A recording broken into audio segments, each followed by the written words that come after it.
What's going through your mind as you're seeing a jump ball going through the air? I guess in the moment, just doing my best, doing whatever I can to catch it, keeping my eye on the ball, and just hoping and trusting all my practice that I've put in to catch it, get the job done. Are you worried when there's a guy like right on your hip pocket like that? Not really, to be honest with you. I was telling my family this after the game. It was just kind of like I didn't black out, but it was almost like I kind of got past him a little bit, and like I just instantly tried to find DJ, and everything around me kind of blacked out a little bit, and it was just me and DJ. Pretty cool moment. I think Coach Richardson was talking about just the offense building confidence, especially in the pass game. Obviously, you guys are going back and forth with them. How much confidence do you guys have as you're going back and forth that you're going to be able to answer each time? Yeah, I mean, I think we are definitely heading in the right direction as an offense, just from a confidence standpoint and a performance standpoint as well. We have a really good relationship with Coach Richardson and Streeter and Coach Austin we have a really good thing going where we'll come on the sideline and,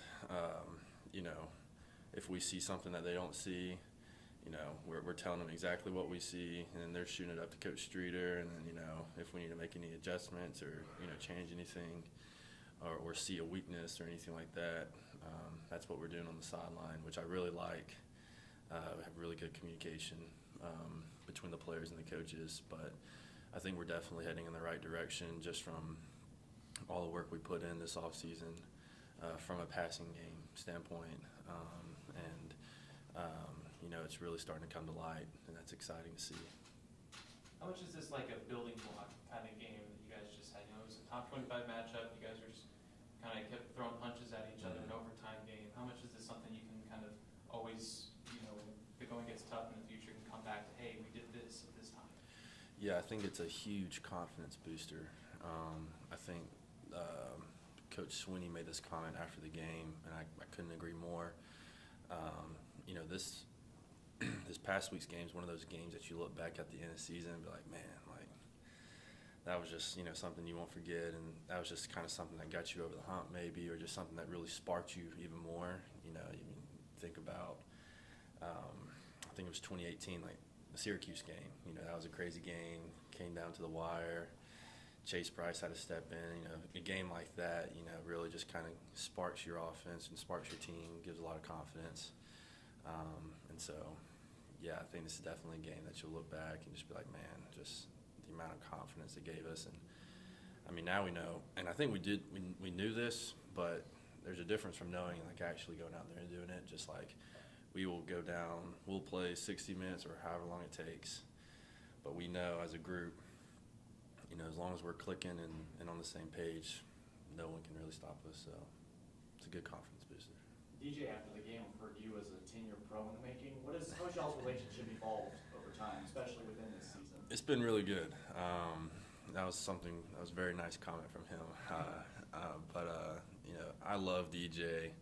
I think what he brings to the table and what he brings to the offense and as a team, is something huge. I mean, he's a huge piece into just the success of this team, not only the offense, and the relationship with me and him has been really good. We've really gotten to know each other over the off season and last year, just from last year till now, we've gotten closer, just from more of a personal standpoint, not even football.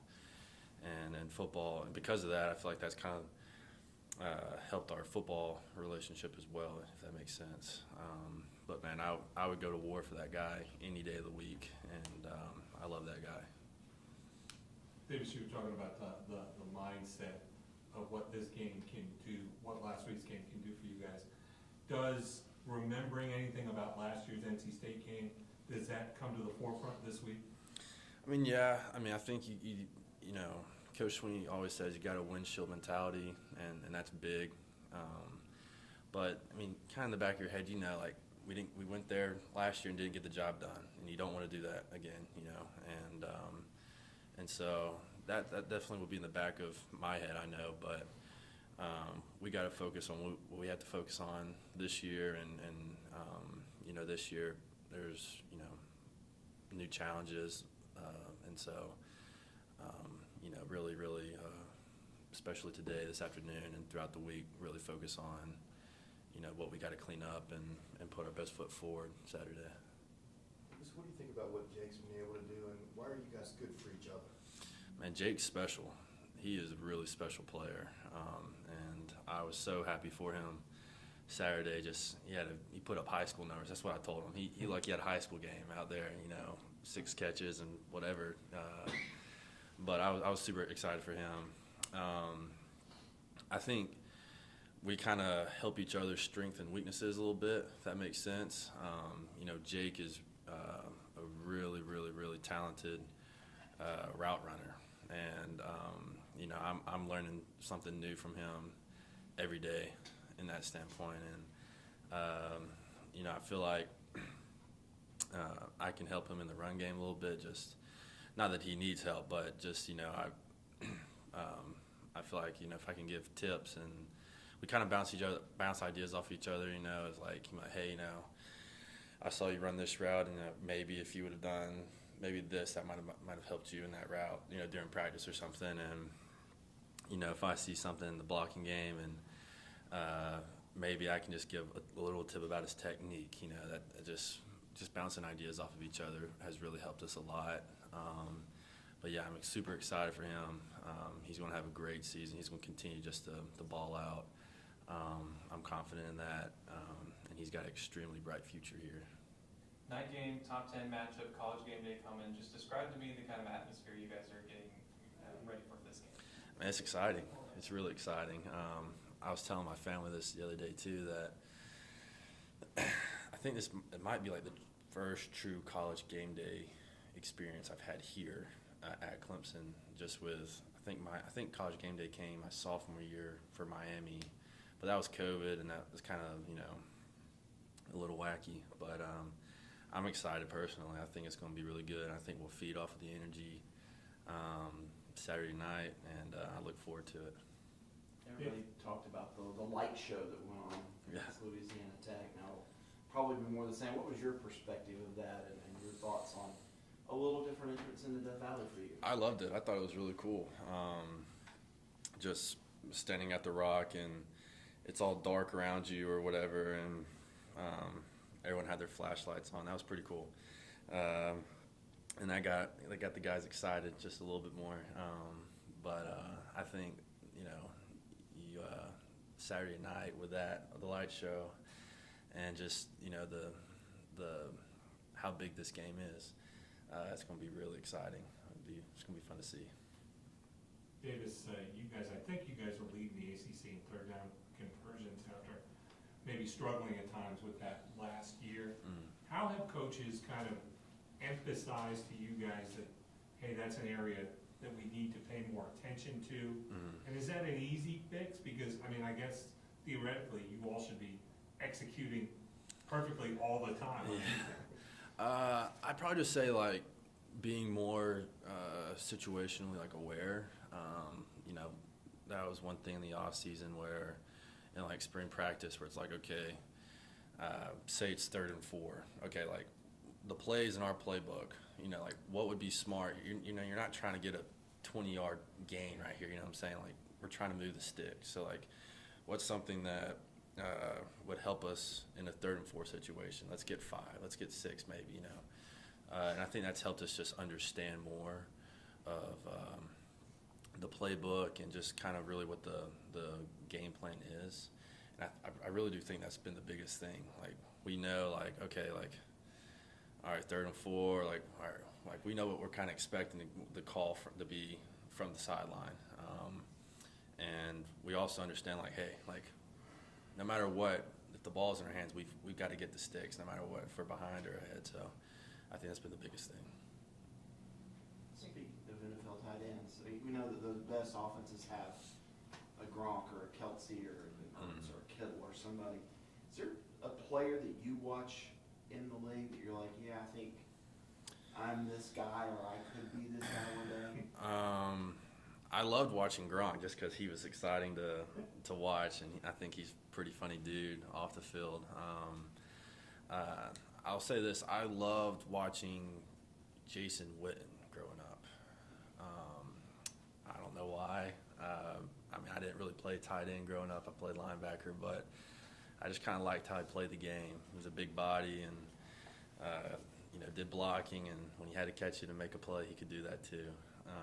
And so I still watch his highlights every now and then.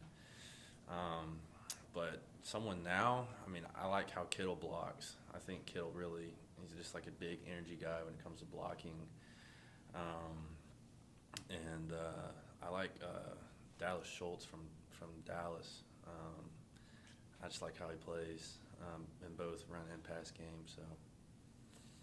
Talked about being a linebacker. I think a lot of people talk about your ability to block as a tight end, but we saw you catching some passes in situations. How have you developed that ability, do you think, over the last few years? Well, I mean, I feel like I've always been able to catch. In a way, I whenever they did throw it to me in high school, I played slot receiver. Like, that was my offensive position, was slot receiver and then tight end. And so I did play offense, but I was mainly just a defensive guy. I mean, I think just knowing the fact that, like, going into my freshman year here, like, I knew, like, okay, like, I've got to be able to catch the ball too. And so that's really just been an emphasis of every off season. I kind of, my thought process is, like, every off season, I've got to get better in every area. There's not one area that I don't need to improve on. Like, I've got to get better, and there's always room for improvement. And so that's run blocking, that's catching, that's watching film, and learning more about just defenses and why they do cover two. Like, what is cover two? What does that do to offenses? Just every offseason I go through everything, and catching's part of that. And so it's just always been a routine of mine.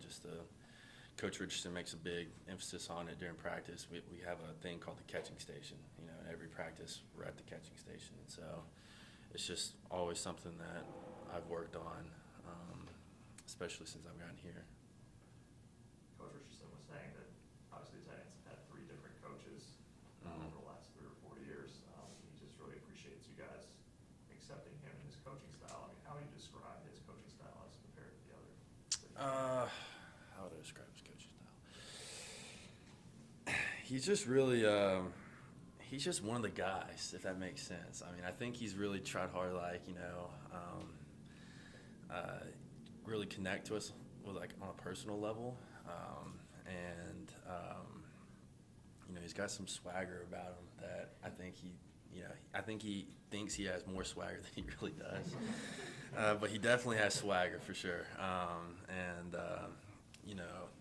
He's really just trying to make that personal connection, and, like, he doesn't talk to us like he's some big, like, authority guy. It's like he's part of the tight end room just like we are, and he's just here to try to help us along our journey. And I've really respected that from him, and he's done a great job. He really has, and it's easy to play for him, if that makes sense. I mean, just you can tell that he cares, and it's really easy to play for him, and he's really helped us in both the run and pass game. I mean, really in the pass game. I mean, he's really smart in the pass game, like really smart. And the ideas he brings to the table is, really good ideas. And I think, I really don't think he'll be a tight end coach in 10 years. I think he'll be higher up. I really do. But I think the main thing is probably the personal connection. Just he's really, made a bond with each and every one of us, that I respect. At least at first, how much did you have to coach him? Not really a whole lot, to be honest with you. I mean, he was here 7 years or something before he got the tight end job. So, I mean, he kind of knows, how it works, and then he brought his own ideas to the table. For the run game, we do talk to Coach Austin a little bit, especially at first, with maybe tips and, little technique stuff, that he might be learning as well. But really not a whole lot. You talked about Coach Richardson's swagger. He said one of the things he really wanted to instill in you guys is not only to have confidence, but carry yourself with some swagger with that confidence too. I'm not sure if you were asking him for tips on swagger, but how does that manifest itself for you guys as if you're trying to kind of sort of, I guess, outwardly show that level of confidence? Yeah, I think he just wants us to believe in ourselves, and I think when you believe in yourself, like, you carry yourself a certain way, and I think that's just what he wants us to show on the field. Like, hey, like, if you need us to make a play in the run game, we're going to freaking make it. If I need to make that block, I'll make the block. If I need to go make that catch, I can go make that catch, And I think that's really what he's been trying to instill in us, and it's working. I think it starts with his confidence in us, and us seeing how much confidence he has in us has really, helped us. And so I think I answered your question. I think it's just, I think he really just wants us to believe in ourselves and to carry ourselves a certain way, and it's working. You said you blacked out a little bit on the touchdown catches. I guess the hurdle, did you also? My family thought that was pretty funny. I've never hurdled anyone in my entire career, like, since I've started playing sports. But last year, every time I got tackled, a lot of times I got tackled in the knees. And I was talking about it with one of the coaches, and they're like, man, you really need to start, like, jumping. And, like, they're going to keep going for your knees. And I was like, I don't want that to turn out bad, But it just kind of happened. I remember catching it and turning, and it was kind of weird. It's kind of hard to explain, but, like, I made eye contact with the corner, and I was just like, you could kind of tell he was going down. I was like, go for it, just hope I don't get hit in the feet and flipped over, but it worked out. So, yeah, it was pretty funny. Did you make eye contact with him after? I did not, no. I did not. No, sir. Anybody on Zoom for Davis? Davis, this is Matt Connolly with ClemsonSports.com. I was just going to ask how the rivalry and kind of series with NC State has grown from when you got here to where it is now. Yeah, I think it's always been a big rivalry ever since I've been here, and especially since we lost last year, there's a little bit more juice. We just, we want to perform our best. We want to put our best foot forward. But at the end of the day, it's the biggest game of the year because it's the next one. It doesn't matter if we were playing NC State or someone else. I think we got to keep in mind that it is a rivalry, but at the same time, it's just the next game for us, and it's the biggest game of the year. And we got to treat it like any other game. And I think that's got to be the mindset going into this week. Hey Davis, this is Anna Adams with Clemson 24/7. Coach Richardson was just talking about the physicality of State's defense and kind of push you around, bully you a little bit. Just how important, I guess, is that physical mindset for you guys this week, especially maybe in the run game, going up against this defense? Yeah, we've got to have really good technique this week. They have a very good defense, extremely talented, well coached, and so we really got to be on our P's and Q's when it comes to really the run and pass game, but especially the run game for sure. And I think that just comes with really stressing good technique this week in practice, and really working on pad level and leverage, and at the end of the day, you got to have a mindset of, you're not going to be outworked. But again, they have a really good defense, really good D-line, and some really good linebackers. And so we've really got to be on top of our game because they will push you around if you let them. Hey, Davis, Trevor Gross from CUTigers.com. The offensive line did a really good job giving DJ a pocket on Saturday. And he's had a bunch of touchdowns on the scramble drill this season. How much do you think his patience in the pocket has been a part of your offense's improvement? Yeah, I think, he's done a really good job in that area. you know, I've said this before, I think DJ's just being DJ. And, you know, offense line is doing their job for sure. I think they're really clicking right now, and they've got a lot of confidence, and I think that helps a lot too, just with, you know, understanding the game plan and understanding whoever we're playing. But I think, you know, DJ's just being DJ, and, you know, I think everyone's really starting to see what he can do and what we've, as a team, always known that I've always known what he can do. Did Dabo tell you that he recruited Gronkowski and he was close to coming to Clemson? I think he actually did. He made a comment about that. I think when they went to the ESPYs, I think after the national championship or whatever, 2018 or 19, whenever it was, I think he ran into Gronk there, and that's when he told the team about how Gronk almost came to Clemson, which would have been pretty cool. Thanks, Davis. Yep. Anybody else for Davis?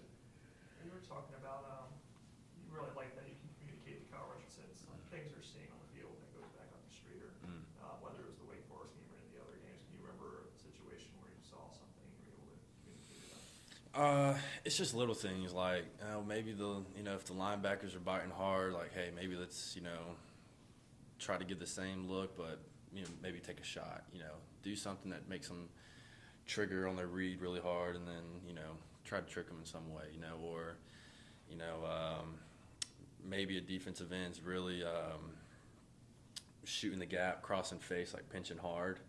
So let's do something where maybe we give DJ the chance to read him, you know, and if he pinches down, maybe we can, you know, DJ can keep it, you know, something like that. Just little details like that is what, you know, is usually communicated.